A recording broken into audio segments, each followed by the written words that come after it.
Hey everyone, welcome back. Today I have a couple of interview questions in probability prepared for you. So let's just get started with the first one here. So consider a log normal random variable x given by x is equal to e to the m plus sc, where z is a standard random or standard normal random variable, m and s are real constants, and s is positive. And we're asked to compute the probability density function of x. So let's try to find the CDF of x. So we want to find the probability that x is less than or equal to x for some x on the real line. And then we have that this is equal to the probability that of e to the m plus sc less than or equal to x, which is equal to the probability that m plus sc is less than or equal to the natural log of x. So we just took the natural log of both sides. And then we can just subtract m and then divide by s to get that this is equal to the probability that z is less than or equal to the natural log of x minus m over s. And so actually we can write this way because we know that s is a it's positive, which means that this inequality stays the way it is. If s was negative, we'd have to flip around this inequality, and if it's 0, we can't really divide by it. So the fact that we know that s is positive lets us do that. And so this is also written as phi of natural log of x minus m over s, where phi just stands for the the CDF of standard normal distribution. All right, so since we have the CDF of x, we can just take the derivative with respect to x to get the density function. So let's take the derivative with respect to x of this phi function of the natural log of x minus m over s.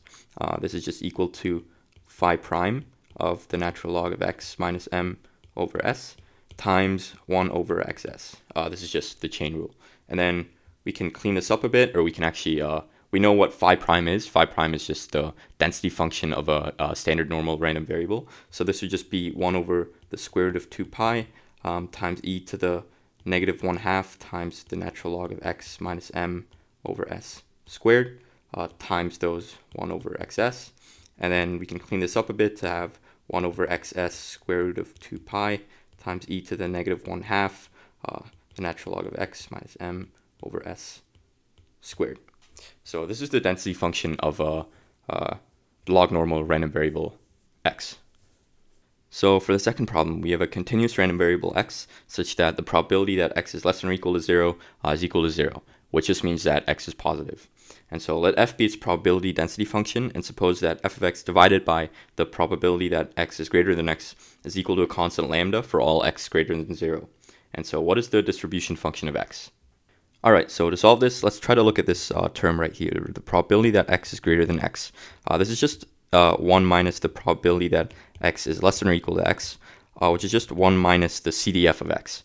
And so we'll just write f of x, big F of x, which usually denotes the CDF of a random variable. And so really what we want to find is f of x such that f of x over 1 minus big F of x is equal to lambda for some constant lambda. And so let's multiply by 1 minus f of x to get that f of x is equal to lambda minus lambda times f of x. Okay, and so we've related the density function of a random variable to its CDF using this lambda term. And so let's try to take the derivative of both sides. We get that d over dx of f of x is equal to d over dx of lambda minus lambda f of x. And actually taking these derivatives, we get that f prime of x is equal to negative lambda f of x, since the derivative of the CDF is just the density function. Okay, so all we have to do now is find a function f of x such that its derivative is equal to negative lambda times the function itself. This is actually a linear first order differential equation, and if you're not comfortable with differential equations, you can also just try to think of a function that, when taking its derivative, just gives you some constant times the function itself. And it's going to be pretty obvious that it's probably some sort of exponential function. But let's try to solve this first order differential equation. This is actually a separable first order equation. So we can actually try to rewrite this as dy over dx, where we just let y be f of x, is equal to negative lambda times y, because we let y be f of x. And then we take x's on the same side and y's on the same side. So this would just be 1 over y dy is equal to negative lambda dx. And so taking the derivative of both sides, we'll get the derivative of 1 over y dy is equal to negative lambda times the derivative of dx. This is actually just 1 times dx. So taking these integrals, we just get that the natural log of y is equal to negative lambda times x plus c. We actually need this constant term here. For linear first order differential equations, you always get one constant term. For second order, you get two constant terms. So this, you'll see why we need this term. But we can solve for y here just by taking the exponential of both sides, which gives us that y is equal to e to the negative lambda plus lambda c, or sorry, negative lambda x plus lambda c. And so actually, since lambda c is just another constant c, this is just equal to e to the negative lambda x plus c.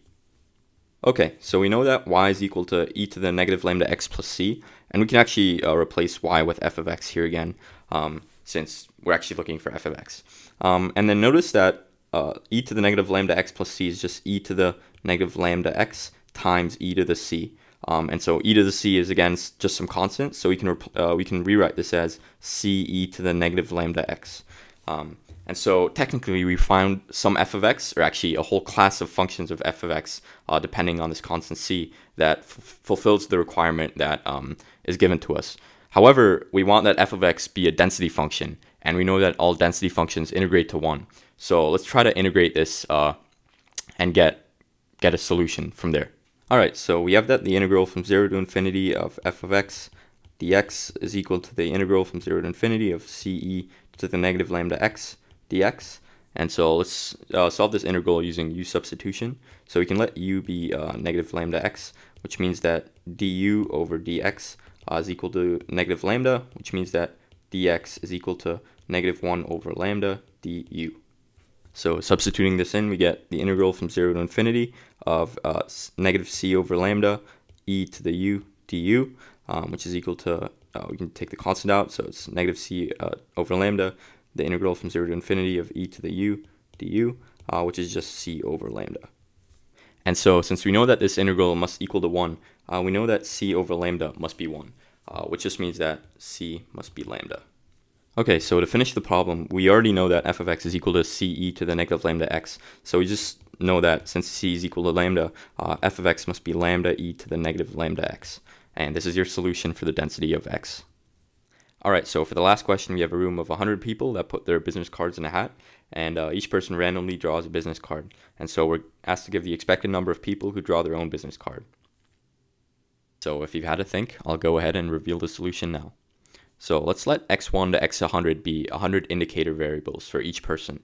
So we'll let xi be 1 if the ith person takes his own card, and then 0 otherwise.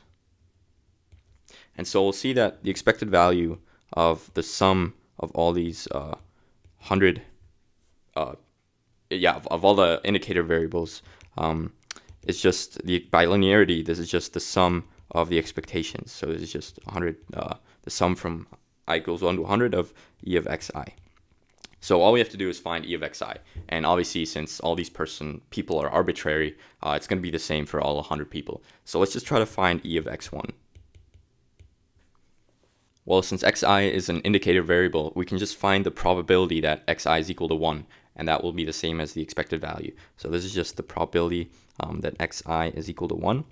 And I mean, if you ever think about it, what's the probability that if I put my name in a hat with 100 other people, that I draw my own name? It's just 1 over 100, since there's 100 cards in the hat, and I just draw 1. So this is just 1 over 100. So the answer to this problem is actually very simple. It's just the solution, or the sum from I equals 1 to 100 of 1 over 100, which is just 100 times 1 over 100, which is just 1. Now, the solution seems kind of counterintuitive, since you'd think there's some sort of connection between all the xi's, like if I pick my card, maybe someone else will have a bigger chance of picking their own card or stuff like that. But that's the beauty of expectation. Just the linearity of expectation doesn't really care about independence. And so this will still hold even if, even if these xi's aren't independent, which they technically aren't. But if you're still not convinced, let's try to simulate this in a simulation. Okay, so to simulate this, we're going to import random. We're also going to need numpy. Okay, and then let's define the business cards function. And so here we can just define, actually, let me define the cards first. This will just be a numpy.array from 1 to 100. We actually need to put 101 here since it doesn't include the last value. We'll do the same for the people. We actually need a y in here. Okay, numpy.array, range 1 to 101. And then we'll also define equal. This will just keep track of how many people pick their own cards. Then we can, for I in range, we can loop through all the trials, and then here we'll shuffle those cards, and then here we can just say equal plus equals to numpy.sum, and then we'll say people is equal to cards. And so why does this work? Well, let's say the people array is like 1, 2, 3, or 1, 2, 5, 4, 3, yeah. And then if the cards is just 1, 2, 3, 4, 5, well then this array right here will just be an array that looks like this. It'll be 1, 1, 0, 1, 0. So basically everywhere these two match up, it'll be a 1, and then if they don't match up, it'll be a 0. And so if we sum across this, we'll just look at how many of those are the same, which is exactly what we want. And then equal, just keep track of like the entire sum across all the trials. And so out here we can just print, actually, yeah, sorry. Out here we can just print expected number of equal cards. We'll just say equal divided by n. We can print another statement here to make it look nice. And then we'll just run this for like 100,000 trials. Okay, and so if we run this, we get precisely 1, which is what we calculated. And so I hope this makes it a bit clearer. Okay, thank you guys for watching. I hope you enjoyed those 3 puzzles. If you enjoy this type of content, please consider subscribing, and I'll see you guys next time.